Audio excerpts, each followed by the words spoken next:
Have you ever noticed the story in the book of Mark chapter 4 verse 39 that Jesus didn't speak to the disciples first? He spoke to the storm.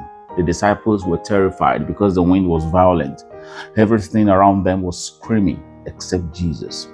Then he stood up and said just 3 words, "Peace, be still." Immediately the wind stopped. The sea became calm. Now, here is what speaks to me. The storm outside had already created a storm inside the disciples. They weren't just battling waves, they were battling fear.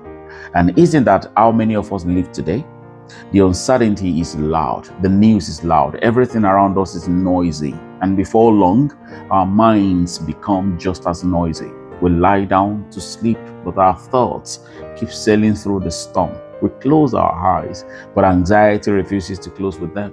Then Jesus reminds us of something powerful.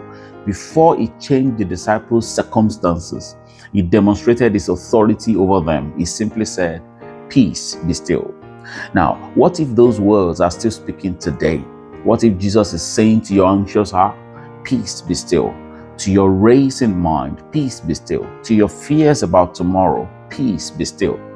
You see, sometimes the greatest miracle is not that the storm disappears immediately. Sometimes the miracle is that peace arrives before the storm leaves. That is why the Bible says, "And the peace of God, which surpasses all understanding, will guard your hearts and your minds in Christ Jesus." Philippians chapter 4 verse 7. Notice, God doesn't always promise the absence of storms. He promises his presence in them. So tonight, before you replay every worry in your mind, listen for a different voice, the voice that still says, "Peace, be still." Because when his voice becomes louder than your fears, your heart begins to rest. And a heart at rest often sleeps better. You don't have to calm every storm yourself. Sometimes you simply need to let Jesus speak. Peace, be still. God be with you.